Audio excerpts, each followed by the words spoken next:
우리 현대인들을 보세요.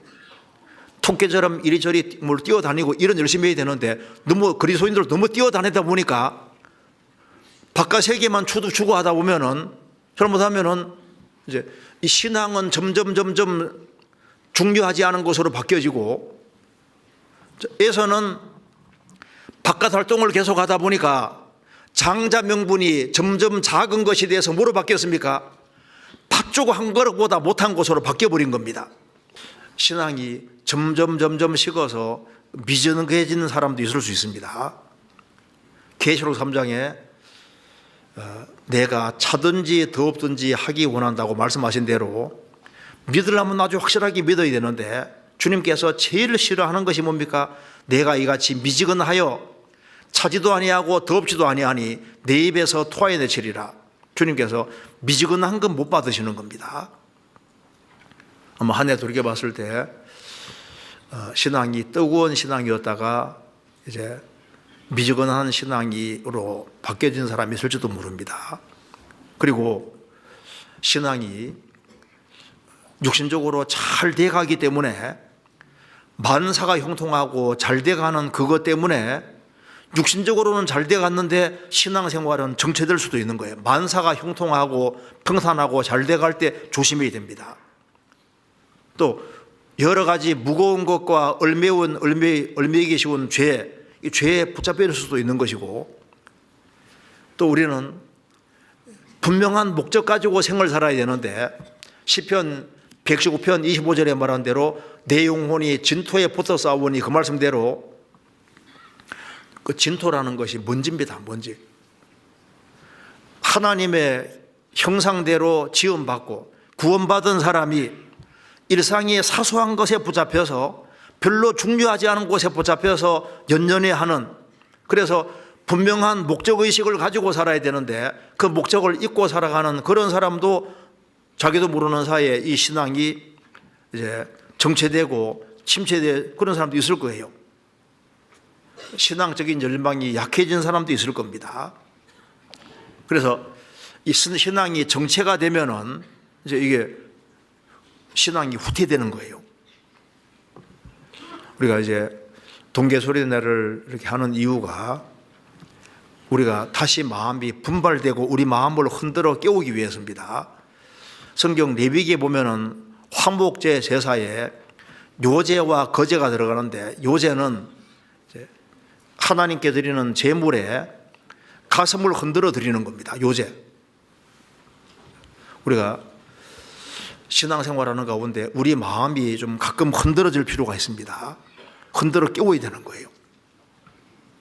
그래서 이 마음이 흔들어져서 기어코리는 한 발 한 발 계속적으로 나아가야 됩니다. 이스라엘이 출애굽해서 이제 이 가나안 땅까지 갈 때 거리가 상당히 가까운 거리입니다. 호렙산에서부터 가데스 바네아까지 10하루길입니다.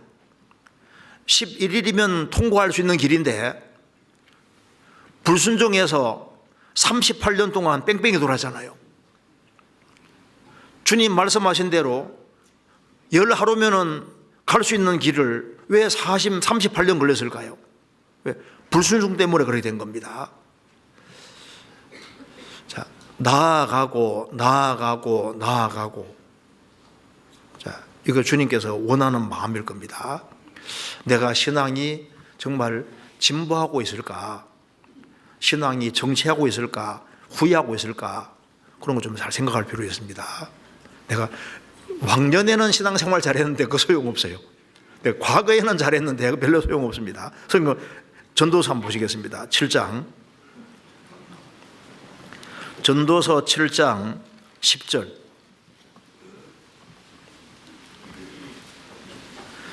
7장 10절 같이 한번 읽어보겠습니다. 7장 10절입니다. 옛날이 오늘보다 나은 것이 어찌미냐 하지 말라. 이렇게 묻는 것이 지혜가 아니니라. 옛날이 오늘보다 나은 것이 어찌미냐. 과거에는 좋았는데 내가 왕년에는 열심히 했다. 내가 올 초에는 열심히 했다. 근데 지금은 구원받고 처음엔 열심히 했다. 지금은. 하나님은 영원한 현재십니다. 현재 살아가는 게 참 중요한 거예요. 그래서 여기에 8절에 나와 있죠. 일의 끝이 시작보다 낫고 참는 마음이 교만한 마음보다 나으니 일의 끝이 시작보다 낫다. 시작도 좋고 끝도 좋으면 좋지요. 시작은 좋은데 끝이 안 좋으면 안 좋은 겁니다. 시작은 안 좋았는데 끝이 좋으면 좋은 것이 될 수 있는 거예요. 우리가 한 해를 잘 못 살았을지라도 올해 수양에 참석해서 마음을 새롭게 하고 이제 뒤가 좋아지면 아주 좋은 것이 될 수 있습니다. 그렇죠?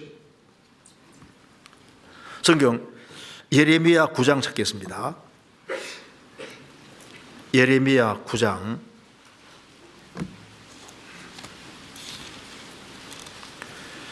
9장 3절입니다.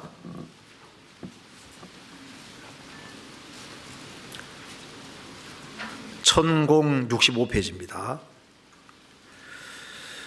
그들이 활을 당김같이 그 혀를 놀려 거짓을 말하며 그들이 이 땅에서 강성하나 진실하지 아니하고 악에서 악으로 진행하며 또 나를 알지 아니하느니라.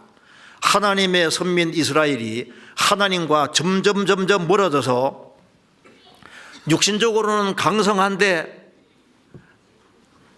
하나님 볼 때는 점점 후퇴했습니다. 그래서 악에서 악으로 진행하며 또 나를 알지 아니하느니라. 무슨 말입니까? 악에서 점점 더 큰 악으로 진행했습니다. 그러니까 지금 세상을 보시면 세상은 악한 데서 점점 더 악한 데로 점점 나아가고 점점 안 좋게 바뀌어집니다. 한때는 신앙생활을 잘 하는 것처럼 보였는데 점점 세상에 물들어서 점점 신앙이 안 좋아진다면 이건 큰일이잖아요. 악에서 악으로 진행하는 것이 아니라 믿음에서 더 큰 믿음으로, 생명에서 더 풍성한 생명으로 좋은 쪽으로 우리가 나아가야 됩니다. 그렇잖아요. 그래서 나아간다. 에스겔 47장에서 강물이 흐르는 쪽으로 500m씩 나아가게 했습니다. 점점. 우리가 환난과 역경과 어려움이 있다 할지라도 뒤로 물러가지 아니하고 앞으로 계속 나아갈 때 주님께서 그걸 정말 기뻐하실 겁니다. 성경 히브리서 10장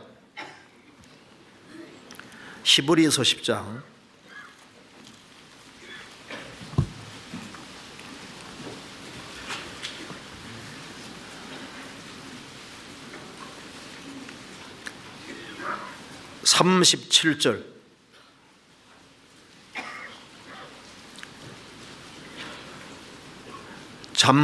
잠깐 후면 오실 리가 오시리니 지체하지 아니하시리라.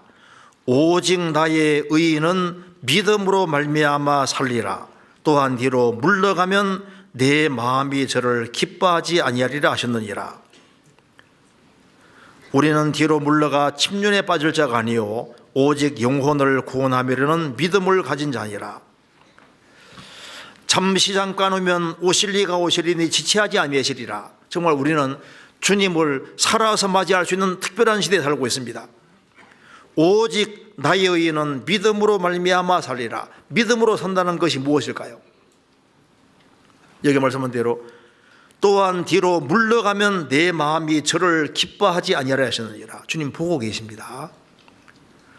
어떤 환난과 역경 앞에서도 뒤로 물러가지 말고 앞으로 전진하는 것을 주님께서 원하시는 겁니다. 그래서 구원받고 1년이 지나고 2년, 3년 지나면 지날수록 계속 앞으로 전진하고 계속 나아가는 그거 원하십니다. 누가복음 5장에서도 예수님께서 베드로에게 말씀했습니다. 깊은 데로 가서 그물 내려 고기를 잡아라. 깊은 데로 가라고 말씀하시잖아요. 깊은 데로. 그 말씀에서 깊은 데로 가라면 같이 따라갈 수밖에 없는 겁니다. 가야 됩니다. 에스겔 47장에서도 물이 흘러나오는데 물이 깊어지지만 그쪽으로 계속 나아가게 만들었잖아요. 나아가게끔. 자, 그래서 내 신앙이 전진하고 있는지 정체하고 있는지 후퇴하고 있는지 이걸 우리가 새해를 시작하는 입장에서 깊이 좀 생각을 해야 됩니다. 우리 시대에 너무 바쁜데요. 너무 분주하고 너무 바쁜데 그게 꼭 좋은 것만은 아닙니다. 창세기 25장에 보면은 이삭에게 두 아들이 태어나잖아요. 하나는 에서와 하나는 야곱입니다. 근데 에서는 익숙한 사냥꾼인 고로 들사람이 되고 야곱은 종용한 사람인 고로 장막에 거하니 그런 말씀이 있는데 에서는 장자로 태어났습니다. 근데 에서는 너무 바빠요. 자, 이삭의 아들입니다. 이삭은 얼마나 훌륭한 사람입니까? 그러니까 이삭은 아들들이 훌륭하게 되기를 원하니까 이 아들들에게 하나님에 대한 교육을 분명히 시켰을 겁니다. 하나님에 대해서 많은 얘기했을 거 아니에요.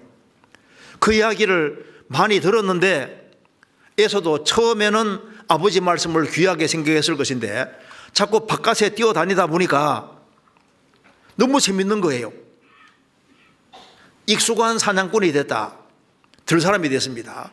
그러니까 이제 아버지가 하나님에 관해서 또 신앙에 대해서 얘기할 때 처음에는 잘 듣는 것처럼 보였지만은 이제 점점 그게 식상하게 느껴지고 그래서 우리 아버지 또 오늘 또 설교가 길어지네.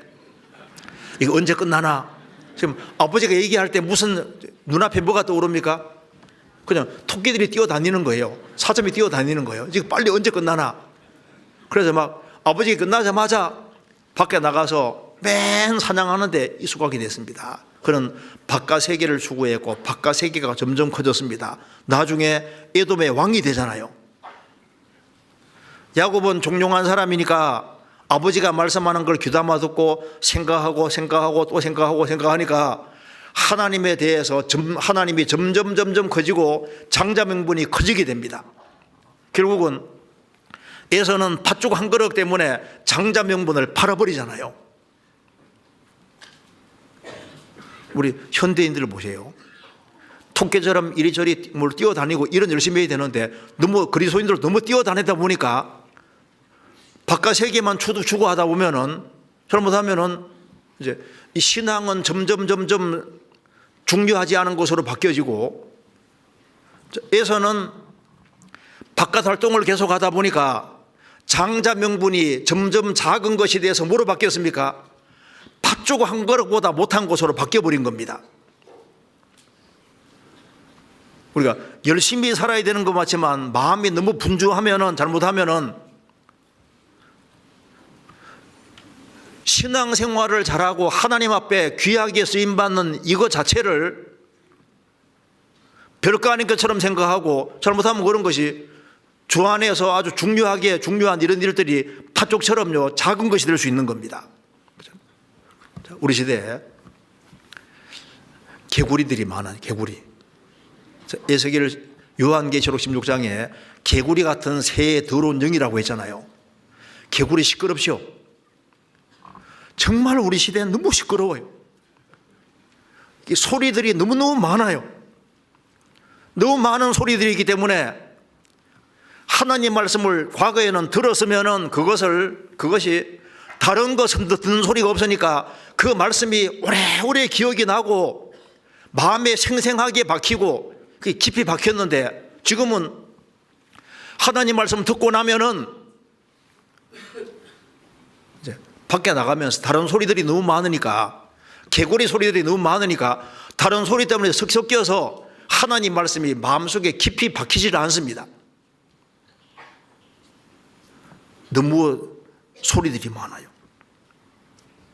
그래서 이 마음이 차분히 가라앉히고 조용한 가운데서 성령이 교회들에게 하시는 말씀을 들을지어다고 했는데, 말씀은 성령께서 계속 하셔도 다른 소리들하고 중첩이 되고 섞여서 마음속에 깊이 박히지는 않습니다. 그래서 우리 시대에 너무 볼 것이 많기 때문에 영적인 갈망이 정말 적어지는 시대가 우리 시대예요. 그래서 신앙생활에서 아주 열렬한 신앙생활을 가지는 그런 사람, 또 말씀을 들을 때도 정말 간절한 마음으로 듣는 사람들, 이런 사람들이 점점 적어지는 시대가 되고 있습니다. 네 입을 넓게 열라고 했는데 넓게 열면 오죽 좋겠습니까? 그런데 내가 하나님 쪽으로 마음을 넓게 열고 있는지 세상 쪽으로 넓게 열고 있는지 생각을 좀 해야 됩니다. 우리 시대 너무 많은 소리들이 들립니다. 그래서 마음을 좀 차분히 가라앉히고 신앙생활에서는 아주 신중해야 됩니다. 그래서 일천적씩 나아간다고 했잖아요. 자, 주님은 어느 쪽으로 이끄십니까? 이게 물이 있는 쪽으로, 물이 흘러가는 쪽으로 나아가게 하잖아요. 주님은 우리가 신앙생활을 잘하는 쪽으로, 귀 쓰임 받는 쪽으로, 위를 향하도록 더 깊은 곳으로 신앙생활을 잘할 수 있는 이런 쪽으로 이끄십니다. 이스라엘이 에집트 나올 때 홍해 바다를 통과하게 하고 광야를 통과하게 하고 요단강 있는 쪽으로 해서 가나안 땅 그쪽으로 이끄셨잖아요. 하나님께서 이끄시는 방향이 있습니다. 우리가 이제 새해 시작되면은 성경도 창세기부터 요한계시록까지 읽어봐야지 하고 이제 읽기 시작하는데 쭉 계속 나가면 좋은데 가다가 중지가 되잖아요. 이제 올해는 읽어봐야지 하다가 어느 사람은 창세기 읽다가 그만두고, 어느 사람은 가다가 이제 구약 좀 가다가 그만두고, 이게 쭉 나아가면 좋은데 이게 계속 못 나갑니다. 그렇죠? 뭐든지 꾸준히 나아가야 되는데 이게 꾸준히 못 나가잖아요. 막 찔리죠.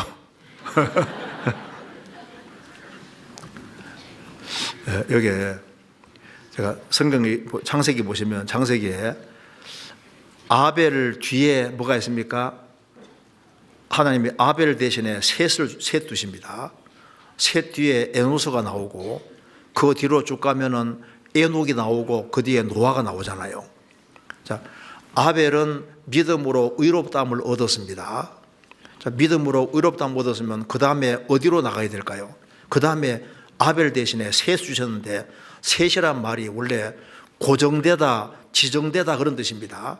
우리가 봐요. 믿음으로 구원받으면은 셋처럼 우리가 어디에 고정되어야 되냐 하면은 주님이 원하시는 몸된 교회에 딱 고정되어 있는 것이 셋은 지정되다, 고정되다 그런 뜻입니다. 그러니까 믿음으로 얻었으면은 교회에 딱 연결되어 있는 것이 맞잖아요. 그 다음에 에노스는 에노스 시대에 비로소 사람들이 여호와 이름을 불렀다라고 나와 있는데 창세기 4장에 나와 있습니다. 그러니까 여호와 이름 불렀다는 말이 뭡니까? 같이 교제하고 하나님께 기도했단 말입니다. 그러니까 교회 연결되고 그 다음에는 성도들과 같이 교제하고 기도하고, 그 다음에 에녹은 하나님과 동행하면서 하나님 기쁘시게 하고, 에녹은 이제 하나님과 동행하면서 하나님 기쁘시게 하는 삶을 살았고, 그 다음에 노아는 방주 짓는 일을 했잖아요. 하나님과 동력 함께 일했습니다. 이 방향이 우리가 가야 될 방향하고 똑같은 거예요. 믿음으로 얻었으면은 그 다음에 교회에 연결되어서 딱 고정되고, 연결되어서 같이 에노스처럼 같이 모임 속에서 교제하고 같이 기도하고, 그 속에서 에녹 하나님과 동행하며 하나님을 기쁘시게 하고, 그 속에서 하나님과 함께 방주 짓는 일을 하는 것처럼 우리는 주님 몸된 교회를 세우기 위해서 같이 함께 일하는 겁니다. 순수도 비슷하잖아요. 성경 아가서 한번 보시겠습니다. 여기에 순서가 나와 있는데 한번 잠깐 봅시다. 아가서 1장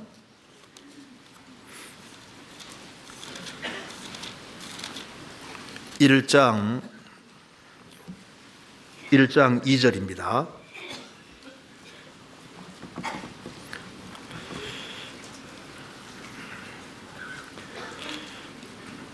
(1장 2절) 내게 입맞추기를 원하니 내 사랑이 포도주보다 나음이로구나.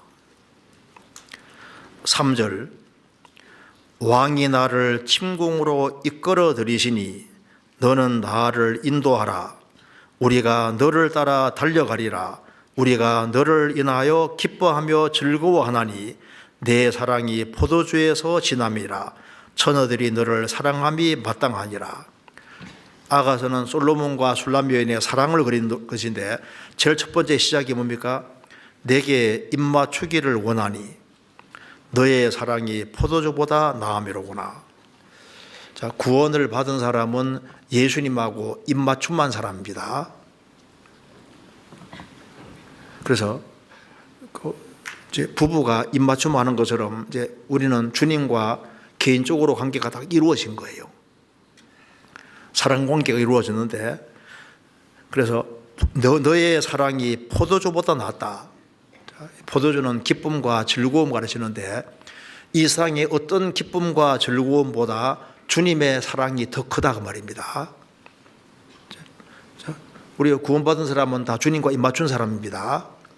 그러면 그 다음에 어디로 이끄시는지 보시면 4절에 왕이 나를 침궁으로 이끌어 들이시니, 신랑과 신부 둘이 함께하는 곳이니까 이게 주님과 나의 개인적인 교제, 개인적으로 친밀한 관계잖아요. 그러니까 주님하고 사랑 관계가 이루어졌으면 그 다음에는 주님하고 개인적으로 가까이 지내려고 노력하는 것이 맞잖아요. 부부가 결혼했습니다. 그리고 따로 사는 것이 아니잖아요. 결혼했으면 같이 사는 것처럼 왕이 나를 침궁으로 이끌어 들이시니, 이끄신다고 했습니다. 그러니까 구원받고 주님하고 개인적으로 교제가 시작이 됐고, 그 다음에 어디로 이끌어간지 봅시다. 2장 4절입니다.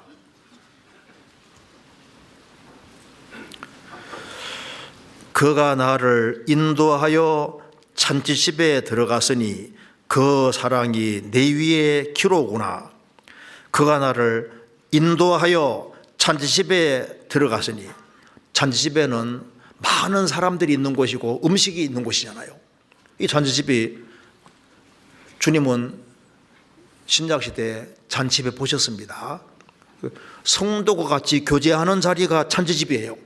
우리가 주님과 성도들이 함께하는 곳에서 먹고 마시는 겁니다. 그래서 이 교제 가운데서 힘을 얻게 하는 겁니다. 그러니까 주님과 사랑 관계가 이루어지고 그 다음에 주님과 개인적으로 친밀한 관계를 유지하는 동시에 성도들과 함께 같이 교제하는 자리에서 교제하는 가운데서 힘을 얻게 만드시는 겁니다. 왜 주님께서 교제 가운데서 먹고 마시게 하고 힘을 주시느냐? 가야 될 길이 있기 때문에 그렇게 가야 될 길. 그 다음에 어디로 이끌어가는지 봅시다. 아가서 2장 10절.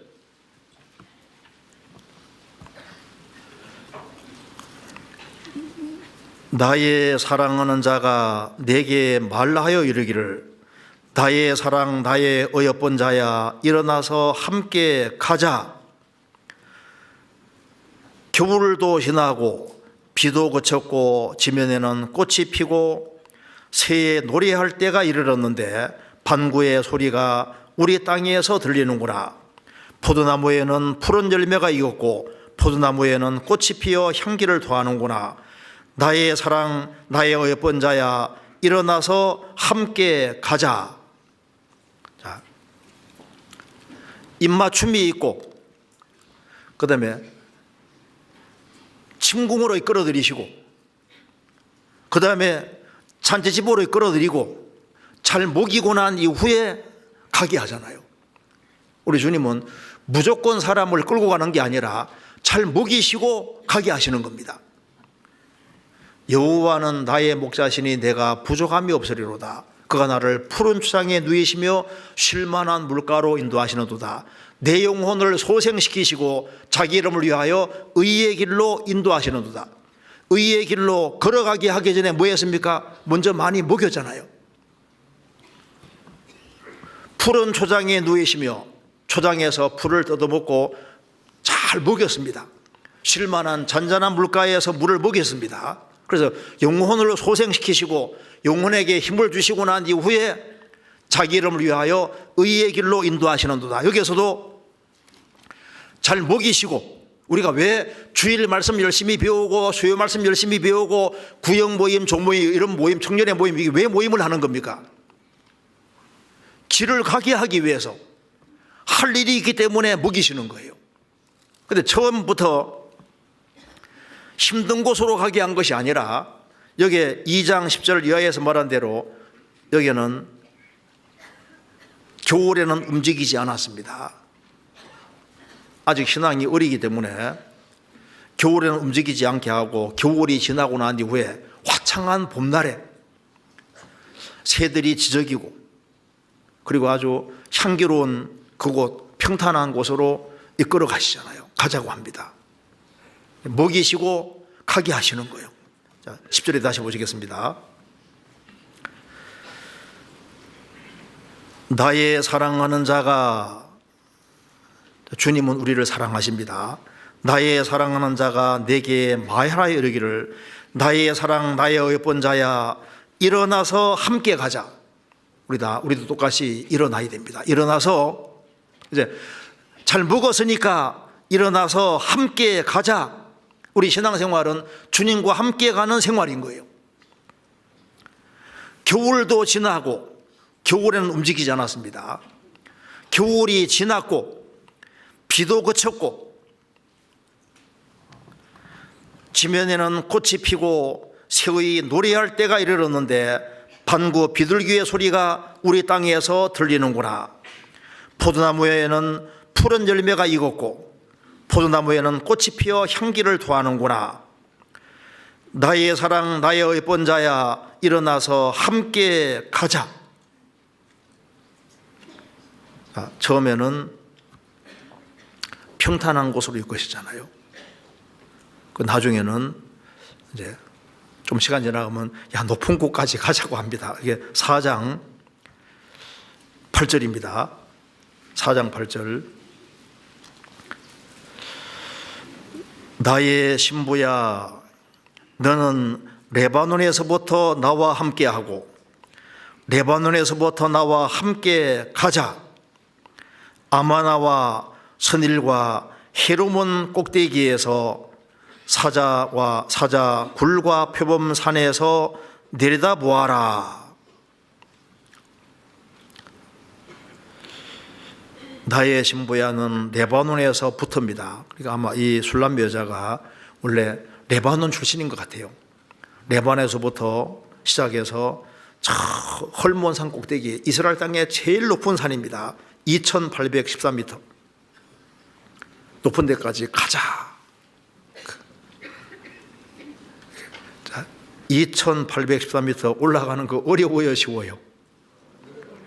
어렵지만 올라가자. 그래서 주님께서 기어코 나와 함께하고 레바논에서 나와 함께 가자.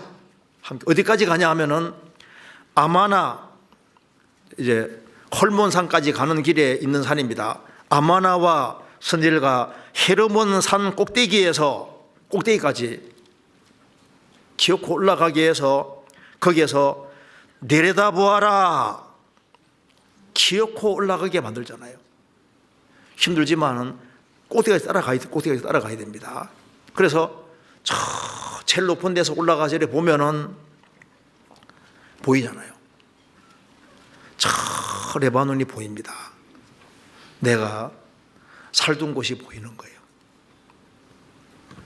우리가 위에서 꼭대기에서 보면은 우리의 과거가 보입니다. 그러잖아요. 내가 과거에 얼마나 많은 죄를 지었는지도 보이고 내가 은혜로 어떻게 구원받았는지도 보입니다. 그리고 지금까지 주님께서 쭉 이끌어 오신 것도 보이잖아요. 고생과 수고와 슬픔도 많았지만 주님께서 어떻게 인도하셨는지도 보입니다. 내려다 보아라. 위에서 보면은 이 불쌍한 잃어진 영혼들, 멸망으로 달려가는 영혼들도 보이고, 높은 데서 보면은 영혼에 눌림도 많이 생기고 책임도 많이 생기고, 높은 데서 내려다 보면은 세상도 작아 보이고 화려한 집도 조그맣게 보이고 정말 이 세상이 부질없다는 것도 보입니다. 높은 데서 보면은 주님이 얼마나 위대하신 분인지도 보이고, 높은 데서 올라가면은 보면은 마음과 생각도 넓어지는 거예요. 그러잖아요. 이 세상은 잠깐 지나가는 곳이라는 것도 보입니다. 그리고 여기에 사자굴과 표범산에서, 사자와 이 표범이 사탄의 그림자도 됩니다. 높은 데 올라가면은 마귀 역사도 보이고 마귀가 어떻게 역사하는지도 보이잖아요. 지금 두 나라가 싸우고 있는 것도 보입니다. 높은 데서 내려다 보아라. 그래서 이제 보이니까 그 다음에는 이제 이 술람여인이 아주 적극적이 돼서 이제 멀리까지 가는 것이 그 뒤에 쭉 나오는 거예요. 우리 신앙생활도 마찬가지입니다. 자, 주님께서는 여기 아가서에서도 이끌어 가잖아요. 이게 주님 원하시는 방향입니다. 구원받고 시간이 지나면 지날수록 주님이 우리를 평탄한 데서 힘든 곳으로도 이끌고 가시는 이유가, 거기에서 우리가 보통 힘든 걸 통과하면은 영혼의 눈이 밝아지는 거예요. 많은 것이 보이게 되고 책임감이 더 많이 생기게 되잖아요. 왜 많은 것을 보여주냐면 그렇게 해서 주의 일을 하도록 하기 위해 그렇게 하시는 겁니다. 우리 일상생활 속에서도 우리가 특별히 나아가야 될 것이 뭐냐 하면, 저도 이제 이 말씀 준비한 생각을 했는데요. 우리가 신앙생활을 우리가 새해 잘해야 되는데 특별히 나아가야 될 것이 뭐냐면은 이 겸손으로 우리가 나아갈 필요 있습니다. 우리가 마음을 낮추고 더 낮추고 새해 마음을 더 낮출 수 있다면은 신앙생활을 훨씬 더 잘할 수 있습니다. 바울 사도는 모든 성도 중에 지극히 작은 자보다 더 작은 나라고 했는데, 우리가 마음을 좀 더 낮출 수 있다면은 훨씬 더 큰 은혜를 받을 수 있습니다. 왜? 겸손한 자에게 은혜 주시기 때문입니다. 주님은 낮은 곳으로 다니시기 때문에 영혼이 빨리빨리 회복될 수 있는 길이 뭐냐? 마음을 낮추면은 틀림없이 더 큰 은혜를 받습니다. 내가 구역에서도 제일 작은 자다. 내가 교회에서도 제일 작은 자다. 가정에서도 나는 제일 작은 자다. 우리가 작은 자가 될 수 있다면은, 그러면은 주님이 은혜 주시되 훨씬 더 큰 은혜를 줄 수 있습니다. 그리고 누가 더 큰 감사로 나아가냐 하면은, 마음을 더 낮추는 사람은 분명히 더 큰 감사로 나아갈 수 있는데, 우리가 신앙생활 잘하려면은 감사한 마음이 아주 커야만 신앙생활 잘할 수 있는 거예요. 제가 한번 감사 십계명을 한번 읽어드리겠습니다. 스폴저 목사 감사 십계명 한번 읽어드릴게요. 자, 생각이 곧 감사입니다. 생각과 감사는 어원이 같습니다. 생각, 띵크하고 있지 않습니까? 이게 어원이 똑같다. 그래서 깊은 생각이 감사를 불러옵니다. 그러니까 생각이고 감사다. 그래서 우리가 주님 은혜와 사랑을 생각하면 정말 감사할 수 있잖아요. 우리가 지옥에서 건진받았으니 얼마나 감사할 수 있습니까? 그 다음에 작은 것부터 감사하십시오. 바다도 작은 물방울로부터 시작되었습니다. 사소하고 작아 보이는 것에 먼저 감사하십시오. 그러면 큰 감사거리를 반드시 만나게 됩니다. 세 번째, 자신에게 감사하십시오. 어거스틴이 말하기를 자신에게 감사라고 말한 대로 자신에게 감사하십시오. 인간들은 높은 산과 태양과 별들을 보고 감탄하면서도 정작 자신에 대해서는 감탄하지 않는다라고 말했습니다. 자신에게 감사하는 것이 중요합니다. 자기 자신에게 감사하십시오. 이렇게 만들어준 거 감사하십시오. 아니, 못생긴 것도 감사하고, 뭐 특별한 재능이 없는 것도 감사하고, 근데 주어진 조건에 대해서 감사하라고 말입니다. 그죠? 요 상태를 감사해야 된다. 네, 그 다음에 네 번째, 일상에 감사하십시오. 숨을 쉬거나 맑은 하늘을 보는 것처럼 관심을 가지지 않으면 절대 할 수 없는 감사가 어려운 감사입니다. 일상적인 것에 감사. 다섯 번째, 문제를 감사하십시오. 어떤 문제에도 반드시 해결책은 있게 마련입니다. 문제를 감사하고, 그 다음에 더불어 함께 감사하십시오. 장작도 함께 쌓여 있을 때 더 잘 타는 법입니다. 내 인연들과, 이게 이제 내 연결되어 있는 사람들과 함께 감사를 나누면 몇 배의 결실로 돌아옵니다. 일곱 번째, 그럼에도 불구하고 감사하십시오. 결과를 보고 감사하지 마십시오. 시작하기 전에 드리는 감사가 더 아름답습니다. 이해가 안 되는 일이 벌어져도 미리부터 감사하라 그 말입니다. 여덟 번째, 잠들기 전에 전 시간에 감사하십시오. 대부분의 사람들이 짜증과 걱정을 안고 잠자리에 듭니다. 잠들기 전에 감사는 영혼의 청소가 됩니다. 아홉 번째, 감사의 능력을 믿고 감사하십시오. 감사에는 메아리 효과가 있습니다. 감사하면 감사한 대로 반드시 이루어집니다. 감사는 능력이 있다는 겁니다. 일곱 번째, 열 번째, 모든 것에 감사하십시오. 당신의 삶에서 은혜와 감사가 아닌 것은 단 한 가지도 없습니다. 모든 것에 정말 감사하십시오. 이 감사가 우리가 어디에 나아가야 되느냐, 그렇죠? 겸손으로 나아가는 사람은 더 큰 감사로 나아가게 될 겁니다. 자, 그런데 이제 여기 다시 한번 봅시다. 여기 에스겔 47장 다시 한번 보세요.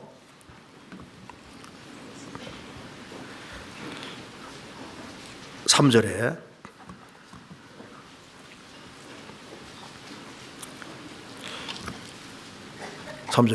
그 사람이 손에 줄을 잡고 동으로 나아가며 일천척을 청량한 후에 나로 그 물을 건더게 하시니 물이 발목에 오르더니 건더게 하시니 건너가니까 물이 발목에 올라잖아요. 그러니까 이게 그 말씀대로 하는 사람에게 체험이 생기는 겁니다. 우리 신앙생활 속에서도 여기 물이 흘러가는 쪽으로 나아가라고 할 때 그대로 나아가니까 체험이 생기잖아요. 여기 물이 쫙 흘러가는 쪽으로 나아간 것처럼 우리도 성령 역사가 있는 쪽으로 나아가야 됩니다. 여기 처음에 발목부터 언급이 되어 있습니다. 그 사도행전 3장에 보면은 날 때부터 이게 나면서부터 안전뱅이가 된 사람을 베드로 사도가 고치는데요. 고치니까 발과 발목이 힘을 얻었다고 했습니다. 자, 성령께서 역사해 주시면은 우리가 이제 1천척 500m를 따라와 했을 때 같이 말씀을 따라 순종하면은 성령께서 역사하시면은 발목이 힘을 얻습니다. 발이 힘을 딱 얻어야 되는 거예요. 우리 신앙생활에서 영혼의 발이 힘을 얻는 게 중요합니다. 히브리서 12장 보겠습니다. 히브리서 12장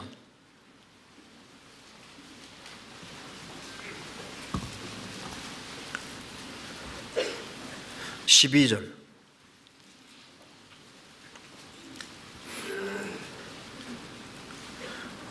그러므로 피곤한 손과 연약한 무릎을 일으켜 세우고 너희 발을 위하여 곧은 길을 만들어 저는 다리로 하여금 어그러지 않고 고침을 받게 하라. 여기 그러므로 피곤한 손과 연약한 무릎을 이렇게 세우고 너희 발을 위하여 곧은 길을 만들어. 이 히브리서를 받는 사람들이 이제 유대교의 영향을 받아서 귀청됐습니다. 나중에 이제 그 히브리서 쓰는 사람이 쭉 히브리서 통해서 이제 예수님의 가르침을 따르는 것이 맞다는 걸 알게 해주셨습니다. 그래서 곧은 길을 만들어. 예수님 말씀을 꽉 붙잡는 게 곧은 길을 만드는 겁니다. 너희 발을 위하여 곧은 길을 만들어 저는 다리로 하여금 어그러지지 않고 고침을 받게 하라. 그래서 저는 다리가 고침을 받아야 됩니다. 우리가 발이 고침받으면 잘 걸어갈 수 있는 것처럼 이제 이 신앙생활하는 가운데 성령께서 역사하시면은 이제 발이 힘을 딱 발목이 힘을 얻어서 이제 주님 원하는 방향 쪽으로 잘 걸어갈 수 있다면 이게 축복입니다. 물이 발목까지 딱 왔잖아요. 우리가 구원받고 난 이후에 이제 교제 가운데 나와서 이제 신앙생활 좀 하다 보면요, 성령께서 역사하시면은 발목이 힘을 딱 얻어서 이제 주님을 위해서 씩씩하게 걸어갈 수 있는 식으로 바뀌어집니다. 성경 레위기 26장, 레위기 26장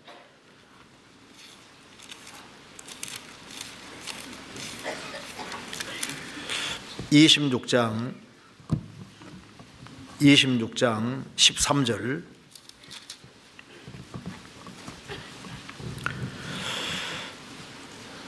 제가 읽겠습니다. 나는 너희를 애굽 땅에서 인도하여 내어 그 종된 것을 면케한 너희 하나님 여호와라. 내가 너희 멍에 빗장을 깨뜨리고 너희로 바로 서서 걷게 하였느니라. 이스라엘이 에집트에 430년 동안 살 때는 에집트에 멍에를 메고 꼼짝 못하고 다람쥐 쳇바퀴 돌듯이 살았습니다. 그런데 모세가 등장해서 에집트 10가지 재앙 내리고 이스라엘 민족을 출애굽시킬 때 이스라엘 백성들은 힘을 얻어서 바로 서서 걸을 수 있는 힘을 얻게 되고, 그래서 용감하게 출애굽을 해서 어디로 갑니까? 가나안 땅으로 가잖아요. 우리 신앙생활 속에서도 성령께서 우리 속에 역사하셔서 우리 발목에 힘을 딱 주시면은 우리는 순례자가 되고 이제 주님이 원하는 방향으로 세상을 거스려서 걸어갈 수 있는 사람이 되는 겁니다. 일천적을 나아가니까 발목에 물이 탁 왔잖아요. 여기 처음에는 구원받은 무리 가운데 나오는 것이 힘들었을지 몰라도 한 번 나오고 두 번 나오고 세 번 몇 번 나오다 보면 발목에 힘이 딱 생기죠. 그 다음에는 모임에 나오는 게 너무너무 자연스럽게 바뀌어지는 거예요. 그 다음에 일천적을 더 나아가게 하니까 그 다음에는 무릎에 힘이 생겼습니다.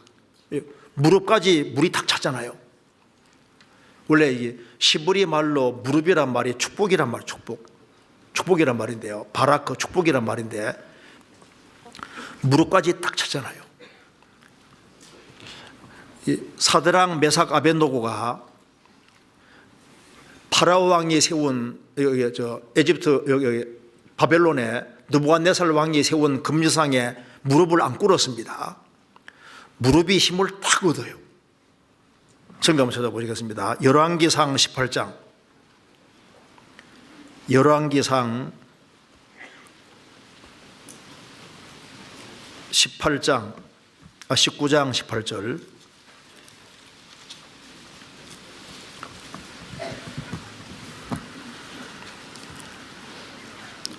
(19장 18절에) 그러나 내가 이스라엘 가운데 7천인을 남기리니 다 무릎을 바알에게 꿇지 아니하고 다 그 입을 바알에게 맞추지 아니한 자니라. 이스라엘 백성들이 다 바알 숭배, 아세라 숭배를 할 때 하나님께서 7,000명을 남길 것인데 그들은 다 무릎을 바알에게 꿇지 않았다. 그 입을 바알에게 입맞추지 아니하였다. 입 맞추는 것은 사랑의 대상적으로 삼는 겁니다. 그래서 주님께 입 맞추고 주님 앞에 무릎을 꿇고 바알 우상에게 무릎을 꿇지 않는 사람이 철천히 있다고 했습니다. 이 성령께서 더 역사하시면은 무릎에 힘이 딱 생겨요. 그래서 우상 앞에 무릎 꿇지 아니하고 주님 앞에 무릎을 꿇고 주님 앞에 주님과 입 맞추는 사람들이 생기는 겁니다. 그래서요, 여기 무릎에 힘이 딱 왔습니다. 예수님이 기도하실 때 하나님 앞에 기도할 때 어떻게 인지 아시죠? 무릎을 꿇고 기도했다. 누가복음 22장 41절에 무릎을 꿇고 기도했다고 했습니다. 스데반도 돌에 맞아 죽을 때 무릎을 꿇고 기도했습니다. 사도행전 7장 60절에 보면 나옵니다. 무릎을 꿇고 크게 불러 가로되 주여 이 죄를 저들에게 돌리지 말아 주십시오. 무릎을 꿇었습니다. 바울 사도도 무릎을 꿇고 기도했잖아요. 그래서 성령께서 역사하시면은 구원받고 처음에 성령 역사하시면은 발목이 힘을 얻으니까 모임이 열심히 나오잖아요. 주님 원하는 곳을 막 다니는데 그 다음에는 성령께서 역사하시면은 무릎이 힘을 딱 얻어서 주님 앞에 무릎을 꿇고 주님께 기도하게 되는 겁니다. 사도행전 20장 보겠습니다.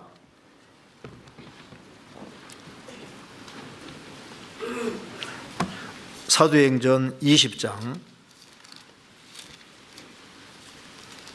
36절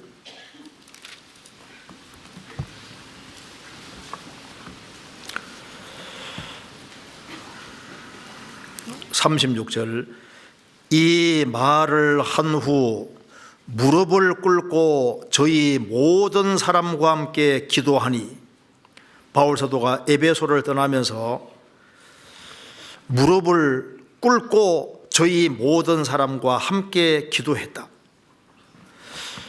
21장 5절 이 여러 날을 지난 후 우리가 떠나갈새 저희가 다 그 처자와 함께 성문 밖까지 전송하거늘 우리가 바닷가에서 무릎을 꿇어 기도하고 에베소서 3장 15절에 이름을 주신 아버지 앞에 무릎을 꿇고 빈다고 말씀했습니다. 솔로몬도 열왕기상 8장 54절에 무릎을 꿇고 기도했다고 했습니다. 그래서 다니엘도 다니엘서 6장에 무릎을 꿇고 하나 3번씩 기도했다. 그래서 주님께서 역사하시면은 무릎을 딱 꿇는다는 말씀이 뭡니까? 그 주님의 간절한 도움을 구하는 사람이 되는 겁니다. 그리고 무릎 꿇는 것은 주님을 경배하는 모습하고 똑같습니다. 시편 95편입니다. 시편 95편 6절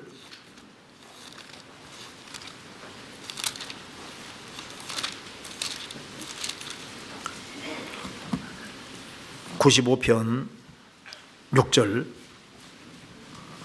같이 읽겠습니다. 오라 우리가 굽혀 경배하며 우리를 지으신 여호와 앞에 무릎을 꿇자. 그래서 무릎을 꿇는다는 것은 하나님을 경배하고 하나님 뜻 앞에 자기를 굴복시키는 것을 가르치는 겁니다. 그래서 성령께서도 역사하시면은 기도하는 신앙이 되고, 그리고 성령께서 역사하시면은 주님을 중심으로, 오로지 주님 중심으로 살고 주님 앞에 주님의 도움을 간절히 구하며 사는 그런 신앙이 되는 겁니다. 그리고 이제 더 나아가니까 어떻게 됐습니까? 허리에 힘을 얻었습니다. 허리에 힘을 얻은 것은 이 성경에서 이 허리에 물이 찼다. 허리는 이게 일하는 부분이 일. 그래서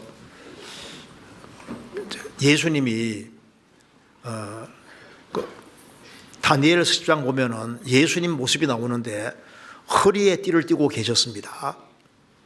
그런데 계시록 1장 가면은 가슴에 띠를 띠고 계십니다. 허리에 띠를 띈다는 것은 그 일하는 모습하고 똑같은 거예요. 일하는 모습. 좀 찾아볼까요? 여기 다니엘서 10장 보겠습니다. 다니엘서 10장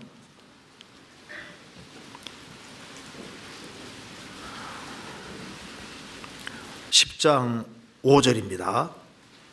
다니엘서 10장 5절.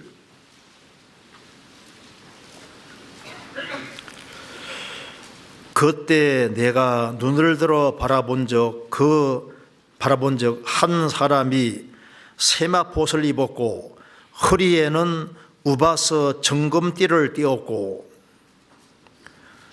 그 몸은 황옥 같고 그 얼굴은 번깃빛 같고 그 눈은 횃불 같고 그 팔과 발은 빛난 녹과 같고 그 말소리는 무리의 소리와 같더라. 여기 요한계시록 1장에 예수님 모습이라고 되어 있는데요, 여기에 말씀하기를 그 한 사람이 세마포를 입었고 허리에 우바스 정금띠를 띠었다. 분명히 허리에 띠를 띠고 있다고 그러죠. 이때는 예수님이 죽으시고 부활하시기 전이기 때문에 예수님이 죽으시고 부활하시는 일을 완성할 때까지는 허리에 띠를 띠고 있는 거예요.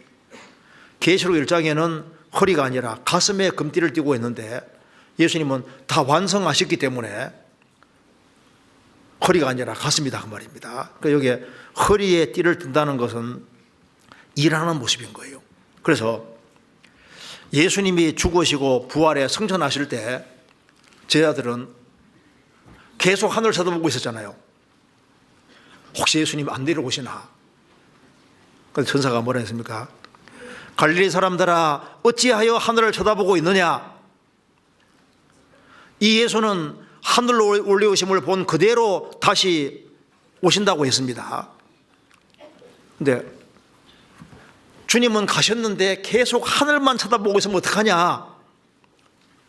어떤 사람 주님 오신다고 하늘만 쳐다보는 사람 있잖아요. 주님 올 때까지 뭐 해야 됩니까? 하늘만 쳐다봐야 됩니까? 할 일을 해야 됩니까? 주님 주님 뭐라고 해서 어찌 하늘만 쳐다보고 있느냐? 오시는 거 확실하니까 일해야 되는 거예요. 일. 주님 오시는 게 확실하니까 우리는 일을 해야 됩니다. 허리는 일하는 부분이에요. 그래서 마음의 허리를 동이고 우리가 허리에 띠를 띠고 일을 하다가 주님을 만나야 됩니다. 그렇잖아요. 그래서 성령께서 역사하시면은 발목이 힘을 얻고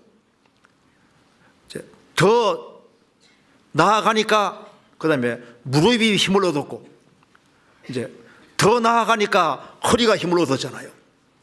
성령께서 역사하셔서 허리까지 힘을 주시면 이제 부지런히 일하는 사람이 되고 봉사하는 사람으로 바뀌는 겁니다. 아가서 7장입니다.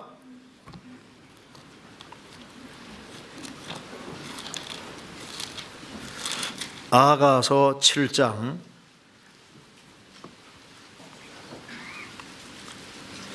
2절.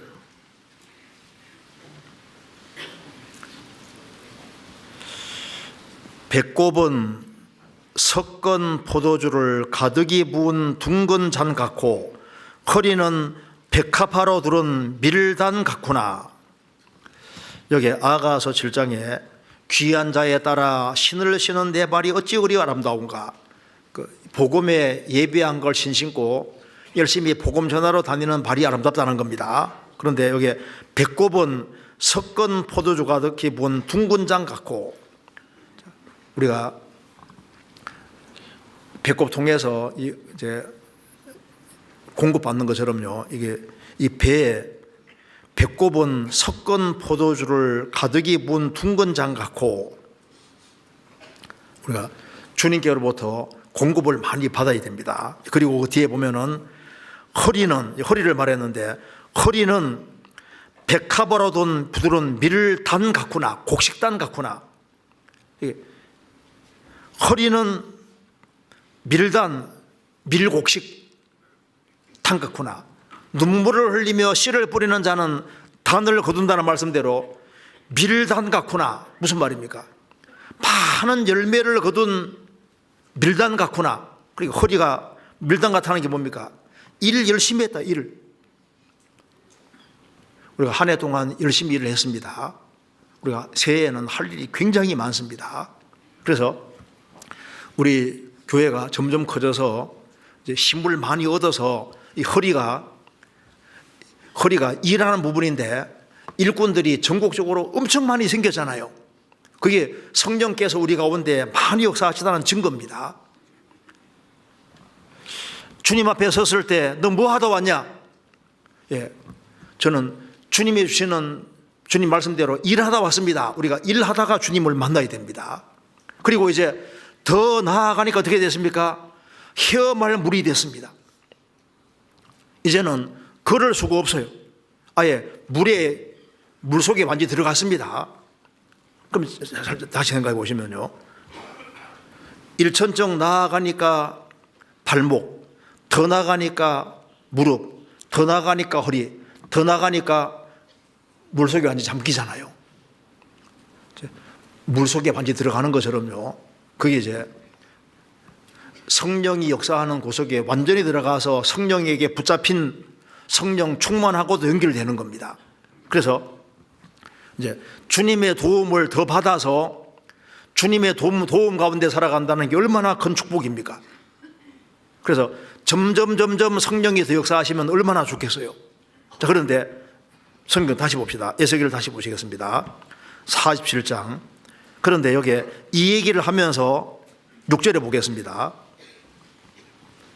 어디에 주목하겠냐 하면은 6절에 그가 내게 이르시되 인자야 내가 이것을 보았느냐 하시고 나를 인도하여 강가로 돌아가게 하시기로 내가 돌아간즉 강 좌우편에 나무가 심이 많더라. 그가 내게 이르시되 이 물이 동방으로 향하여 흘러 아라바로 내려가서 바다에 이르니 이 흘러내리는 물이 그 바다의 물이 소성함을 얻을지라. 이 강물이 이르는 곳마다 소성하는 모든 생물이 살고 또 고기가 심이 많으리니 이 물이 흘러 들어감으로 바닷물이 소성함을 얻겠고 이 강이 이르는 각처의 모든 것이 살 것이며, 그 다음에 어디를 주목하게 하면은 물이 쫙 흘러가는 걸 보게 해주시면서 물이 흐르는 쪽에 나무들이 많고 물고기들이 많아지고 생명체들이 엄청 번성하는 것을 보여줬습니다. 생명의 역사를 보게 해주신 겁니다. 물이 접촉하는 곳마다 생명체가 번성하는 걸 보여줬잖아요. 우리도 어디에 주목해야 되냐 하면은 물이 어디로 흘러가는지를 봐야 됩니다. 어디에서 생명 역사가 있는지를 봐야 되는 겁니다. 아가서 4장 보겠습니다. 아가서 4장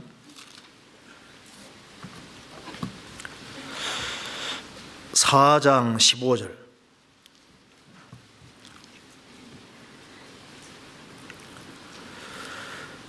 너는 동산의 샘이요 생수의 우물이요 레바논에서부터 흐르는 시내로구나. 여기에 술람 여인은 성도와 교회 그림자인데요, 너는 동산의 샘이요 생수의 우물이요 레바논에서부터 흐르는 시내로구나. 지금 이스라엘이 광야 생활할 때 반석에서 물이 쫙 나온 것처럼 지금 신약시대의 교회 안에도 시내가 올라서 쫙 이 시내가 지류가 많이 생겨서 우리가 전국적으로도 교회가 많이 생겼잖아요. 해외도 교회가 많이 생겨서 이 물이 흐르는 곳마다 생명 역사 나타나는 것처럼 우리 전국 교회에도 점점 물이 많이 흘러나와서 물이 흐르는 곳마다 생명이 역사가 있는 것처럼 지금 우리가 해외 82개 나라까지 지금 여기에 지류가 많이 생겨서 이곳저곳에 생명 역사가 계속 나타나고 있습니다. 자, 생명 역사가 어디로 있는지를 그걸 봐야 되는 거예요. 왜 이걸 포기했을까요? 그곳에 우리가 참여해야 되기 때문에 포기한 겁니다. 지금 우리 교회를 통해서 물이 쫙 흘러가는 것처럼 성령 역사하셔서 여기저기에서 교회가 생기고, 그리고 해외에도 많은 교회들이 생겨나가고 계속적으로 구원받는 역사가 있잖아요. 그러니까 전도서 11장에 내 식물을 물 위에 던지라, 여러 노래 사절이라. 물 위에 던지는데 그 물이 아무 물이 아니라 생명 역사하시고 성령 역사하시고 말씀 역사하는 그곳에다가 음식물을 던지고 물질을 던지라. 그러니까 복음 전해지는 그곳에 성령 역사가 어디에 나타나는지 알고 그쪽에다가 우리 가장 가치 있는 것을 던져야 되는 거예요. 그러잖아요. 우리 개인도 우리 새해에는 더 많은 풍성한 결실이 맺혀야 되는데 어떻게 풍성한 결실이 맺힐까요? 성령 역사하는 그쪽으로 같이 우리가 마음을 함께 할 때 우리 개인도 더 풍성한 결실이 나타나게 되는 겁니다. 지금보다 훨씬 더 많은 결실이 필요합니다. 그런데 여기에서 경고를 하고 있잖아요. 아가서 여기 에스겔을 다시 보시겠습니다. 47장에 여기 경고를 했습니다. 11절.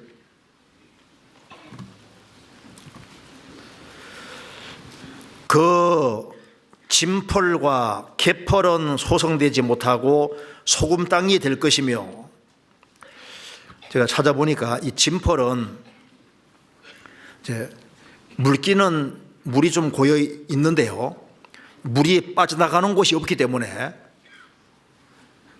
수렁처럼 절적절한데 이게 물이 이게 빠져나가는 곳이 없고 해서 썩고 못 쓰게 되는 그런 것을 진펄이라고 하더라고요. 진펄. 그래서 그 뒤에 개펄은 물은 좀 들락날락 하는데 여기 물이 들어오기 가끔씩 들어갔다 나갔다 하니까 소금 땅인데 물이 한 번씩 왔다가 가고 그 다음에 또 한동안 없다가 또 이렇게 하니까 여기는 소성이 안 된다고 했잖아요.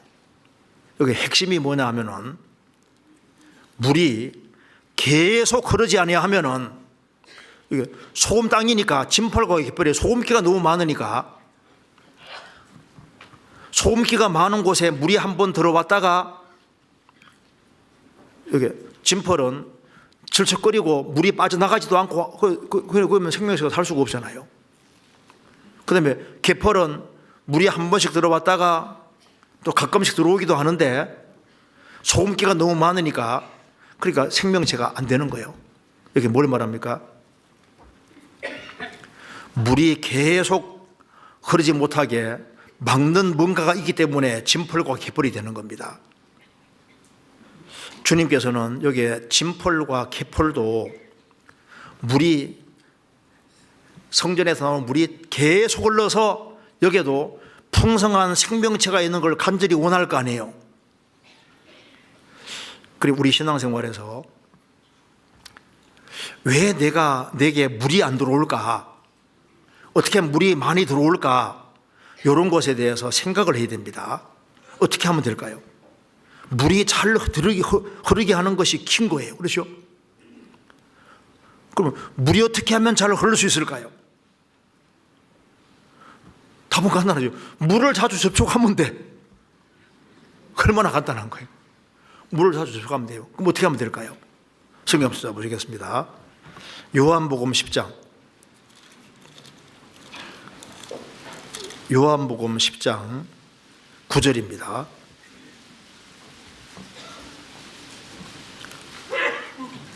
(10장 9절) 같이 읽겠습니다. 내가 문이니 누구든지 나로 말미암아 들어가면 구원을 얻고 또는 들어가며 나오며 꼴을 얻으리라. 예수님이 내가 문이니 누구든지 나로 말미암아 들어가면 구원을 얻고, 우리가 구원받을 때 문 통과한 겁니다. 또는 들어가며 나오며, 이게 무슨 말입니까? 들락날락 그 말입니다. 꼴을 얻으리라. 생명을 얻고 더 풍성한 생명을 얻는 길이 예수님이 문이고 문 통과해서 구원받은 것처럼 구원받고 난 이후에도 문을 계속 들락날락 하면서 꼴을 얻을 것이다. 그러니까 주님은 머리고 구원받은 우리가 몸이니까 어떻게 더 풍성한 생명을 얻느냐. 내가 너희는 말이 영이요 생명이라고 말씀한 것처럼 말씀이 영이요 생명이기 때문에 우리가 새해는 어떻게 됩니까? 성경이 바로 예수님을 대표하는 거잖아요. 성경 속에 어떻게 하면 됩니까? 들락날락 수시로 하루에도 있지 않습니까? 여러 번씩 들락날락 하고 그러면은 꼴을 얻는 거예요. 그 다음에 주님은 머리고 교회는 몸이니까 어떻게 들락날락 하는 겁니까? 구원받은 무리 가운데 들락날락 하는데 주일도 나오고 수요일도 나오고 청년의 모임 나오고 구역 모임 조모임 나오고 계속 들락날락 이렇게 하면요, 진펄과 개펄도 물이 계속 통과되면 어떻게 됩니까? 생명 맺히는 거예요. 내가 왜 오랫동안 올해 열매가 맺혔느냐? 성경을 등한히 했거든요. 그리스도인들의 모임을 등한히 하고 거기에 빠지지 말고 적극적으로 계속하면요, 계속하면 성령의 역사로 말미암아 풍성한 열매가 맺히게 되는 겁니다. 그래서 술 취하지 말라 이는 방탕한 것이니 오직 성령의 충만을 받으라. 어떻게 충만을 받느냐? 일천석이 나아가니까 헤엄할 물이 되고 물속에 들어가 버리잖아요. 술 충만 반대가 성령 충만인데 한번 보시겠습니다. 잠언 23장 보세요. 이렇게 하면 돼요. 우리 올해 이렇게 하면요, 진펄과 개펄 같은 사람이 없어질 겁니다. 자, 잠언 23장 29절.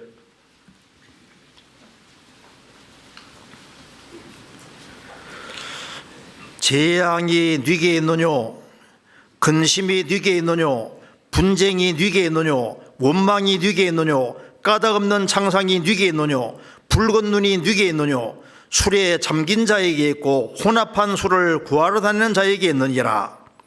포도주는 붉고 잔에 서번쩍이며 순하게 내려가나니 너는 그것을 보지도 말지어다. 이것이 마침내 뱀같이 물 것이요 독사같이 쏠 것이며 또 내 눈에는 괴이한 것이 보일 것이요 내 마음은 망령된 것을 바랄 것이며 너는 바다 가운데 누운 자 같을 것이요 돛대 위에 누운 자 같을 것이며 내가 스스로 말하기를 사람이 나를 때려도 나는 아프지 아니하고 나를 상하게 하여도 내게 감각이 없도다. 내가 언제나 깰까 다시 술을 찾겠다리라. 이거 반대를 읽으면 됩니다. 제가 반대를 읽어볼게요. 29절에 축복이 누구에게 있느뇨, 기쁨이 누구에게 있느뇨, 화평이 누구에게 있느뇨, 감사가 누구에게 있느뇨, 까닭없는 예상치 못한 축복이 누구에게 있느뇨, 신령한 눈이 누구에게 있느뇨. 말씀과 성령에게 잠긴 자에게 있고 혼합한 술을 구하러 다니는 것처럼 그리스도인들의 좋은 모임을 구하러 다니는 자에게 있느니라. 여기서 키가 있습니다. 어떻게 충만하게 되느냐? 술에 꽉 잠긴 사람은 술 기운이 그 사람을 딱 잡잖아요. 그리고 혼합한 술을 구하러 다니게 있느니라. 그래서 이 술꾼들은요, 술자적 있으면 잘 참석해. 일단 1차, 2차, 3차를 좋아해요. 그렇죠? 그래서 앉았다면 무조건 많이 먹어. 그 사람 충만하게 된다고요. 그래서 크리스찬이 어떻게 충만하게 되느냐? 술에 잠긴 자에게 있고, 정말 술꾼들은 달라요. 곤충 차고 다니듯이 술병 딱 차고 다니고 홀짝홀짝 마시고 술하고 너무 친해.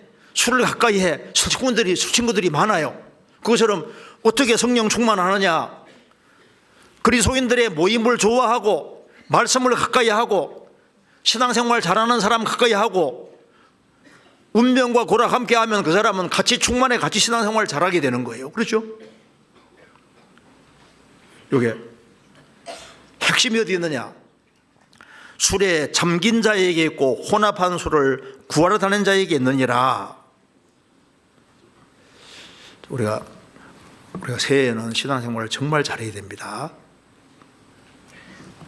그래서 우리 시대에 뭐가 필요하냐면은 거머리에게는 두 딸이 있어 다고 한다는 말씀대로 거머리에 두 딸이 있다는 것은 거머리는 딱 몸에 붙으면요 양쪽에서 빨 수 있거든요. 입하고 입이 두 개 있습니다. 양쪽에 빠는 거예요. 지금 세상 사람들은 세상 것을 달라고 하는데 우리는 하나님 나 정말 신앙생활 잘하게 도와주세요. 올해는 신앙생활 멋지게 할 수 있게 도와주세요. 하나님 나 좀 도와주십시오. 그 간절한 마음이 필요합니다. 우리가 신앙생활 하는데 우리가 주님은 좀 번거롭게 할 필요가 있어요. 주님 뭘 기뻐하실까요? 여기 한번 하나만 더 봅시다. 마가복음 5장 보겠습니다. 마가복음 5장 35절.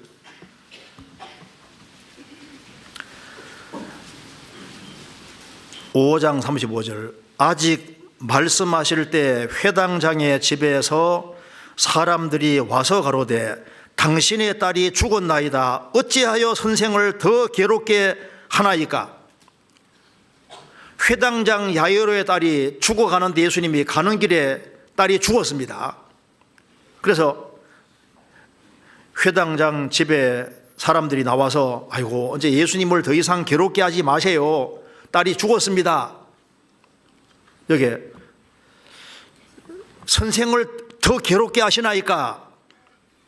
그런데 우리가 신앙생활하는 속에서 우리가 악을 행해서 주님을 괴롭게 하는 건 옳지 못하잖아요. 그런데 주님은 뭘 원하시냐면은 주님을 더 수고롭게 하는 거, 매달리는 거 좋아하십니다. 주님을 번거롭게 하는 거 좋아하시는 거예요. 딸이 죽었나이다. 주님 어떻게 하든 간에 살려주십시오 하고 주님을 번거롭게 하고 매달리는 게 잘하는 거잖아요.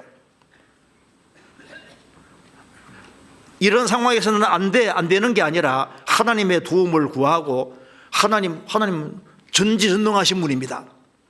주님이 도와주면 얼마든지 가능하니까 어찌하여 선생을 더 괴롭게 하시나이까? 죄 짓는 쪽으로 말고 주님을 번거롭게 하는 것은 좋은 거예요. 과부처럼 매달리는 건 좋은 겁니다. 야곱은 얍삽하다, 교활하다, 간사하다 그런 뜻이지만 야곱은 매달리는 거 잘하잖아요. 매달리는 거. 우리는 자격이 없는 사람입니다. 자격이 없기 때문에 주님을 번거롭게 하고 주님 이렇게 해주세요, 저렇게 해주세요, 도와주세요, 내 신앙생활 잘하게 도와주세요. 그 매달리고 갈망하는 사람들, 그런 사람을 주님이 채워주기 원하시는 거예요. 내가 이렇게 신앙생활을 못했으니까 주님께 더 매달려야 되고 주님을 더 번거롭게 하는 게 잘하는 것이요. 내가 올해는 정말 신앙생활 잘하게끔 도와주십시오 하는 그런 간절한 마음이 필요합니다. 그래서 기어코 우리가 새해에는 우리가 훨씬 더 짧은 시간에 훨씬 더 많은 사람들이 구원받을 수 있도록 우리가 우리 신앙생활 속에서 풍성한 결실이 있도록 우리가 같이 노력을 해야 되리라고 생각합니다. 한 해 동안 수고 많이 하셨고요. 이제 새해에도 우리가 아직 집안 식구들을 구원받지 아니한 집안 식구들을 다 주님 품으로 인도하고 정말 우리 통해서 30명, 60명, 100명 더 이상 구원받는 역사가 있도록 우리가 같이 노력을 해야 되겠습니다. 같이 기도하시겠습니다.